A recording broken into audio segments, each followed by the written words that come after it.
Hey soccer fans, the Canadian Premier League's best team continues to dominate all challenges right here in Hamilton. This time, the four-time CPL champion Forge FC take on MLS side Toronto FC in the first leg of the 24 Canadian Championship semi-final on Wednesday, July 10th. Come support the local squad in a rivalry that dates back to the times when people travelled between the Hammer and Hogtown by horseback. There's a lot more than just bragging rights on the line in this one. For tickets, go to forgefc.ca/tickets or call 905-527-FORGE. Let's hear from the coach. This is Behind the Beard with Bobby Smyrniotis, Forge FC head coach and sporting director. Now, the woman who takes us there, here's Mackenzie Barwell on the Forge Audio Network. Here got busy. I didn't have one before. So usually I'll drink one on my way in, one before training, and then one now. Well, yeah, because I feel like when you get here, you still have 2 hours before you start. So one now, and then it all depends if we end up going how to the the rest of the cafe day. after. Yeah. I won't have another one here. 3. So three before you leave the building, and you have had 0. 0. All right. I feel like you're. And I have this cough. The vibes are a little off today on Behind the Beard. I'm not gonna lie. I have thought. Are we rolling, by the way? Okay. I have thought about the canary thing arguably every day since we had that conversation. Isn't it great? Oh my gosh! Did we get any comments on the Canaries? No comments, but a couple likes. Like, I think people are. I would love to hear your thoughts for the viewers if anyone remembers that. But I went home and told like everybody I knew. I'm pretty sure I had somebody agreeing with me in Calgary that a hot dog's a sandwich. No way! Are you serious? Yeah. Who was it? It was after the game, so I wasn't quite focused. Okay, so you couldn't really get into the combo then? Yeah. Right. That's so funny. So people are thinking about it on their own time then. So anyways. All right. I just wanted to, reminisce on that Episode very quickly. 6? Yes. Boom. There we go. Episode 6. I mean, to be fair, you could keep track. It was me who couldn't. So your brain's a little all over the place, you said today. Yes. Busy day. It's okay. This is Behind the Beard is for chilling. Yes. Okay? And then after the next 20 minutes, you can go. And then we go. Then you can go deal with whatever. In typical Behind the Beard fashion, we'll go Cavalry, Halifax, a couple things in between, and maybe some interesting questions to finish off the episode. All right, let's do it. When I listened to the post-match press conference after, you and Alex shared very similar sentiments in saying that, bluntly put, it was a poor performance and you felt it just simply wasn't good enough. So what was the message to the guys afterwards, knowing that, they didn't play to their full potential? Yeah, I think they all know that. So it was pretty quick and concise, I guess, back at the hotel, that a little bit of that same message. And it's not the standard that we expect as a team and as a club and all of us. And you know what? Sometimes that happens in football. That's not an easy excuse, but you got to learn from it and we got to move on. Mm-hmm. Yeah, you also mentioned uncharacteristic mistakes, which I feel is also a key word here. 2 changes to the starting 11. We saw Chris in net and also Malik in center back, and credit to him. You even said he had a great performance. And Alex went as far to say as he feels as though they complete each other in certain ways, because Malik is that physical, strong, big presence, whereas maybe Alex tends to play on the ball a little bit more, trying to read the game. So what's to like about, a partnership that kind of contrasts each other like that? Yeah, it's been very good. Obviously, with Garvin missing to national team duty, Malik, slides right into these matches, and he's done it earlier in the year as well. And I think they complement each other very well. We don't miss a beat. We've got some very good players in the back line that can interchange and give us some different looks, both in the way we want to defend against teams and and also in how we want to be on the ball. So I thought Malik put in a very good performance on a day where we didn't have many. So you always got to look at some of the positives coming out of the matches, and I think that just helps them moving forward. Mm-hmm. Okay, one other thing before we move on from Cavalry, I want to talk about discipline, because there were 9 cards given out in this game, 3 of which were yellows to Forge, and then obviously that red to Khadim. You also mentioned that, this was not a malicious thing. You're just trying to get the guy off him. But what do you think that stat suggests about not only the physicality of this game, but the intensity? Yeah, to be honest, I think there's a few yellow cards, maybe it was 1 or 2 for time wasting in there.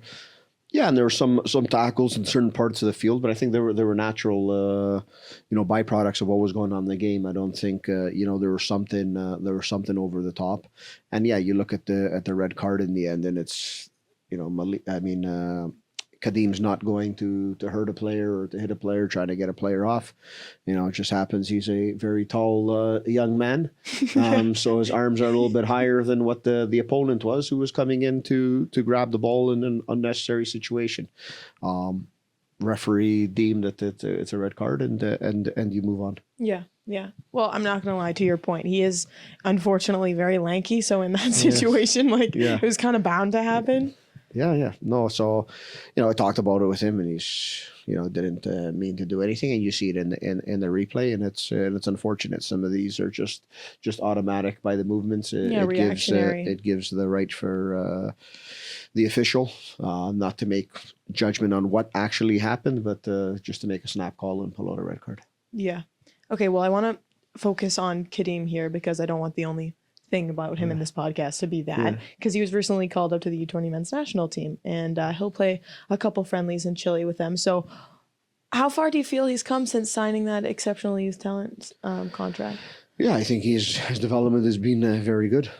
There's still a lot of work to be done with any young player, but he's a lot more mature, a lot more professional about how he carries himself and how he carries his conduct each and every day in training and working hard, especially at this point of the year where he hasn't had as many minutes on the field. But he's a player we trust. He's a player that I think has a high ceiling, and he just needs to keep on going. Well, it's been interesting to see him interact off the pitch as well, because his English has gone a lot better, hey? Yeah, it all depends on the situation. It does. Sometimes he hides it well sometimes, but he understands everything. Yeah, sometimes I think, I don't know if he just doesn't want to talk to me, because I swear I just heard him have a full conversation a second ago. That sometimes more is his sidekick in Amadou, who's fully fluent in both languages, but sometimes chooses one or the other. It's not a preference of English over French or French over English. Depends who he's talking with. Yes. So is Amadou and him kind of found a little... Yes, they've connected quite well. Okay, nice. Okay, let's move on to Halifax. We know that this team, of course, is never one to quote-unquote reinvent the wheel, but it'll be an interesting opponent because they're currently sitting at the bottom of the table, but we saw this happen, or this kind of similar narrative unfold last season when they weren't doing so well at the beginning, but then after their 9th game, they kind of took off with some momentum. So how do you approach a team like this one and make sure that you're not, of course, taking them lightly? Yeah. If you've been in this league for the amount of years that I have, and a lot of these players, you understand that standings mean absolutely nothing. And that's the reality of it, because on any given game, week, any team can beat anyone if you're not sharp. And right now in the standings, they're not doing too well, but I think their football has been pretty good. They have a clear identity on how they want to do things and their processes, and it's sometimes it's what they're trying to do is also the harder way to win. I talk about that about us and Forge, and sometimes sticking to a certain way of playing and so on, and that could be risky. I think Halifax is a little bit similar that way. So they've been playing some good football. The results haven't gone their way. But for us, it's we have to make sure our concentration levels are top in this game. Because if you're just looking at the paper in front of you and the standings, it won't be a good result. It's interesting because having the conversation about Halifax, I find a lot of the times, for example, Milty mentions any new club who the CPL is trying to get to join. A good example of that would be Halifax because of the fan base that they've created and the community that they have out there. And even looking at their stadium, the capacity isn't huge, but it could potentially feel fuller because it's so crowded and smaller. So is that something that you feel is, well, you love fans. Yeah. So it doesn't really matter, but what does that And I challenge Milty and say the model is Forge. Sorry.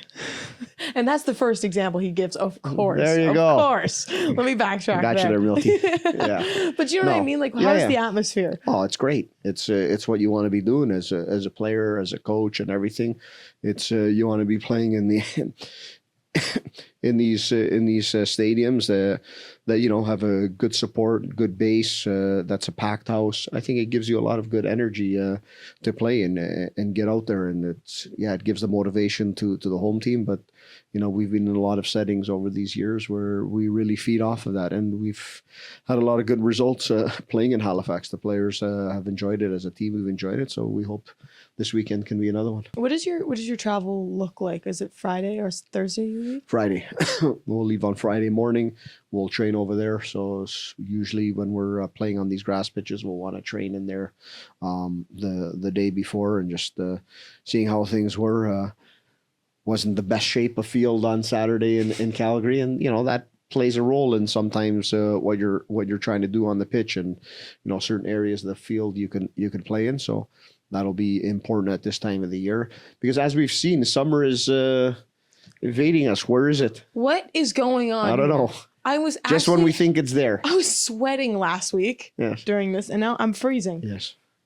So rude. I would imagine it's not.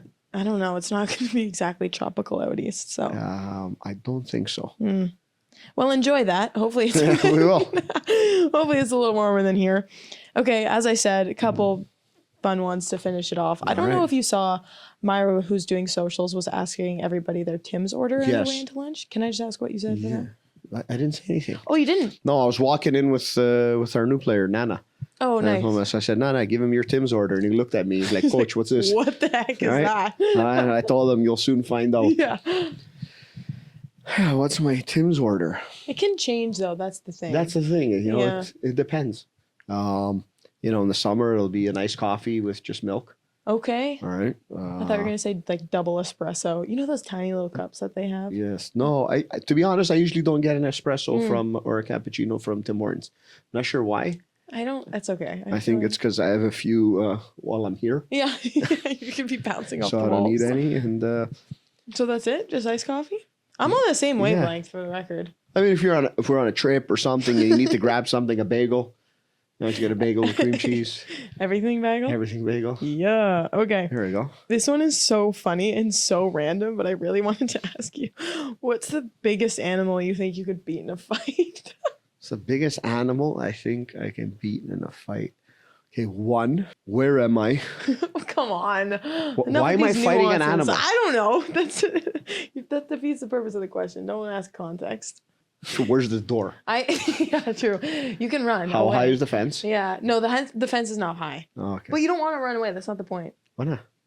Because you have to beat it. Like I'm gonna say canary. No, we're not going there again. Yeah, no. What would you say? I would say a goose, probably. A goose. They're unpredictable. Deathly afraid, but I think if it came down to it, I could. I've seen an adult get knocked down by a goose. Are you serious? Yeah.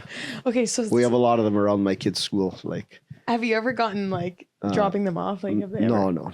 But I've seen somebody get You've attacked. Watched it happen. Yeah. Brutal. What are they gonna do? Help? Yeah, of course not. Yeah. I don't even know where I saw this question. Fight a dog. They'll go to jail. True. It's an There's too much logic in my head for these questions sometimes. It's actually annoying sometimes. I know. Okay, so don't be too logical with this next one either. Dinner with 3 people can be anyone, past, present. Oh, I'd say if we're looking at historical figures, Alexander the Great. What's funny about that? It's Greek. Okay. Alexander the Great. He's a master tactician, strategist, did a great job in expanding the Hellenic world and, did it in a very unique way by not just conquering everyone brutally, let's say. And you learn a lot from war when it comes to sport. Okay. So we got Alexander the Great. I'd say Jesus Christ. Yeah, not from what most people would go with is the religious point of view, more of the historical person, because here's somebody who at some point changed the future. Ah, yes. I knew you were going to go historical figures. This makes sense. Okay. Right, so I think that would be like super intriguing. You know what? He really thought about everything. Right. And how it's going to unfold, 2,000 years beyond and, all the changes that brings. Wow. Yeah, you're not wrong. Right? So we got Alex and Jesus. Then I'd probably go with an athlete. Yeah, I was going to say, why do I feel like this is going to be the funniest combo of all time? And then you got to throw in Maradona. Hell yeah. Yeah, just, how he fantasized about the game, how he saw things, and what got him going, and you know, his whole love for the game, and just he was just, it's a different level of human being on the field, and he was also a little bit different off the field. So it's gonna be like a 5-course meal to get through everybody.